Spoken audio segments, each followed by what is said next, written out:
तो हम इरोडोव का क्वेश्चन नंबर 1.8 सॉल्व करते हैं, which is again the problem based on river boat problem. और ये थोड़ा प्रॉब्लम नंबर 1.7 से ही सिमिलर है, बट ये भी एक इम्पॉर्टेंट प्रॉब्लम है। तो देखते हैं इसमें क्या बोल रहा हो।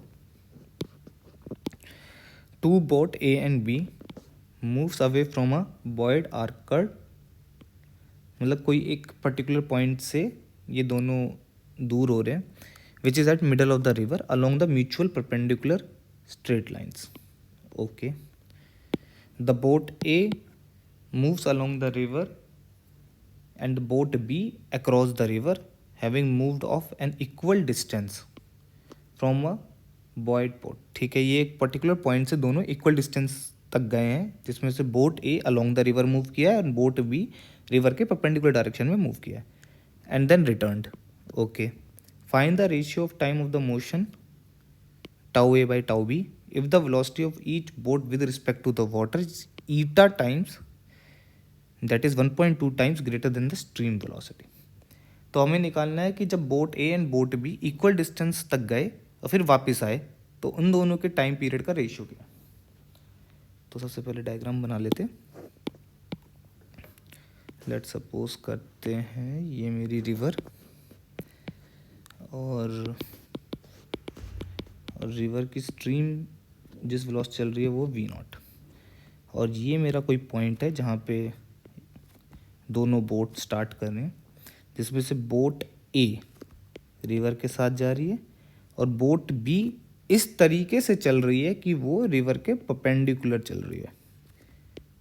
ठीक है, तो सबसे पहले बोट ए को पकड़ते हैं, इसका टाइम पीरियड निकालते हैं कि वापस जब रिटर्न किया तो कितना टाइम इसको लगा. तो पहला केस बोट ए. ठीक है, तो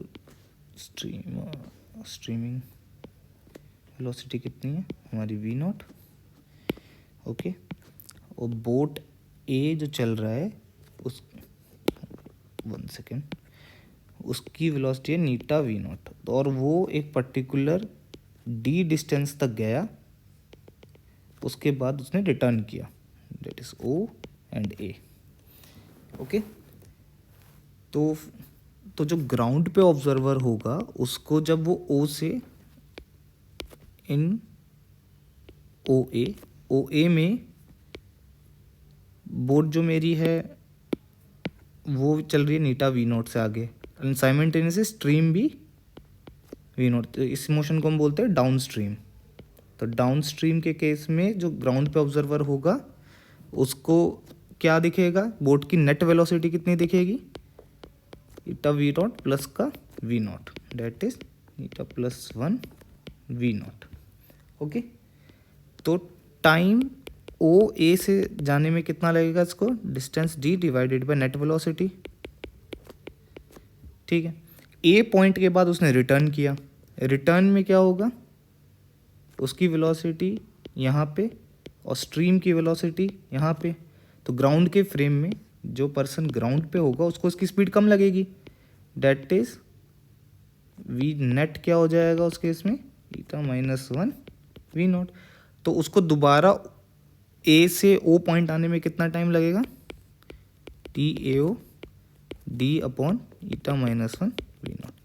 तो total time period A boat के लिए कितना हो जाएगा, D by V naught 1 upon में eta plus 1 eta -1, which comes eight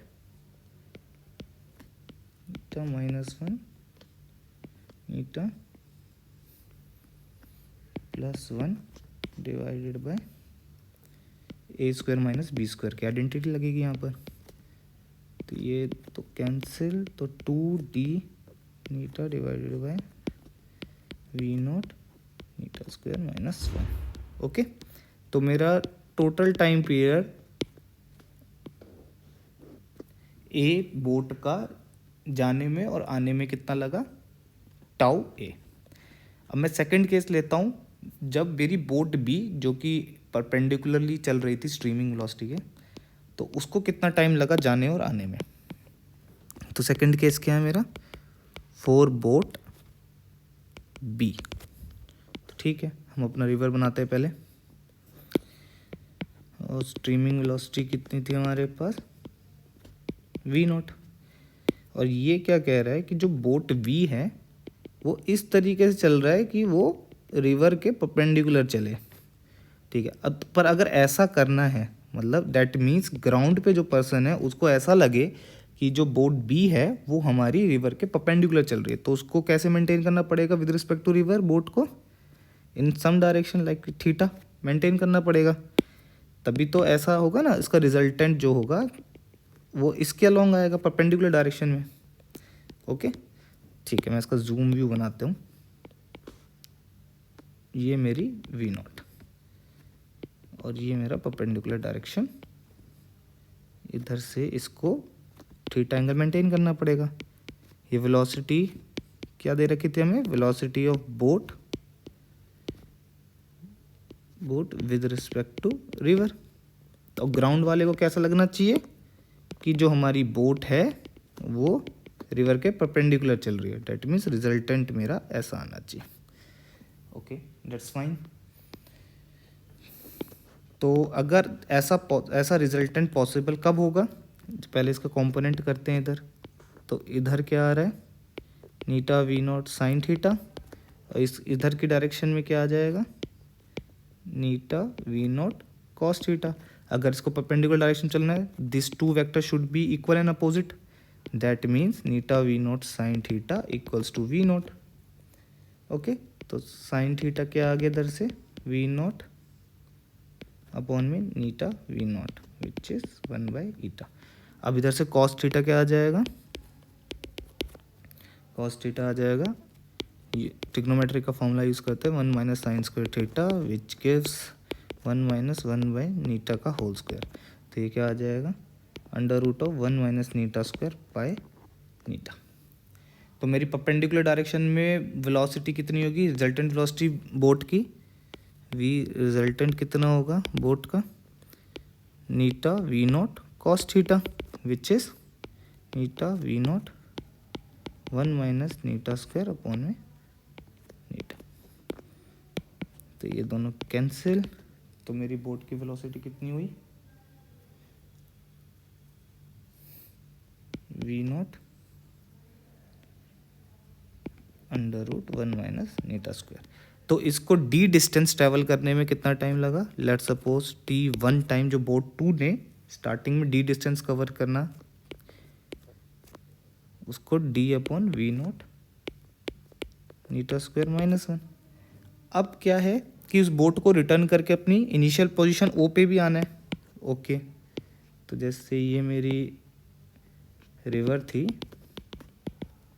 let suppose करो वो मेरा पॉइंट यहाँ से यहाँ पहुँच गया।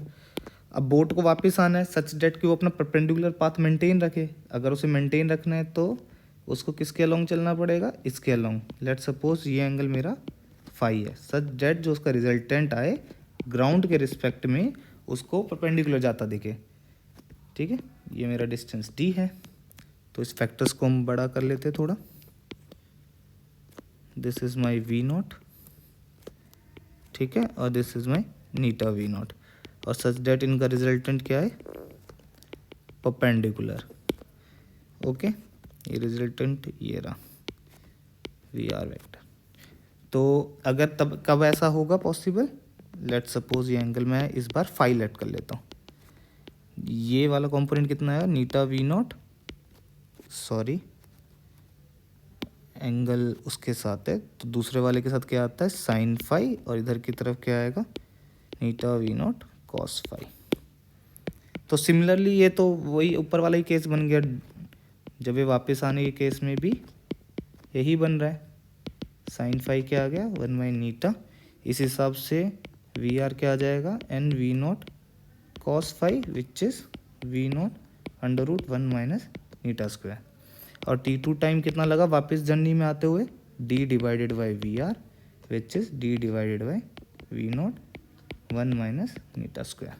तो टोटल टाइम पीरियड कितना लेगा, t1 और t2 तो सेम ही आ गए, t1 इक्वल्स टू t2 है, और total time period tau b कितना हुआ t1 plus t2 which is twice d by v0 1 minus eta square. हमें क्वेश्चन में क्या पूछा था, let's suppose this is equation 2 और मेरा टाइम पीरियड ऑफ पार्टिकल या बोट ए, उसका टाइम पीरियड 1 है। हमें पूछा है tau A by tau B. Okay, हमारे पास टाउ ए भी है, टाउ बी भी है, तो इनको रख देते हैं। तो टाउ ए क्या था, 2d eta divided by we naught, sorry eta square minus 1, और टाउ बी को जब हम डिवाइड करेंगे तो ये हो जाएगा under root of, 1 second, okay this is my theta square minus 1। Okay sorry, तो यहाँ पे ये नीटा स्क्वायर माइनस 1 होगा तो ये सब में चेंज हो जाएगा, तो ये भी eta square minus 1, eta square minus 1, ठीक है। तो यहाँ पे भी ये eta square minus 1 divided by 2d, तो 2d से 2d कैंसिल, और इससे इसका हाफ बचेगा खाली, और वी नॉट से वी नॉट कैंसिल। तो हमारे पास फाइनल आंसर क्या है, eta by under root of eta square minus 1। अगर हम नीटा की वैल्यू को कितना दे रखा था, 1.2, ओके, तो हम नीटा की वैल्यू को 1.2 पुट करते हैं तो ये कितना आ जाएगा, under root of 1.2 square minus 1 which is approximately 1.8, और यही हमें क्वेश्चन में पूछा था।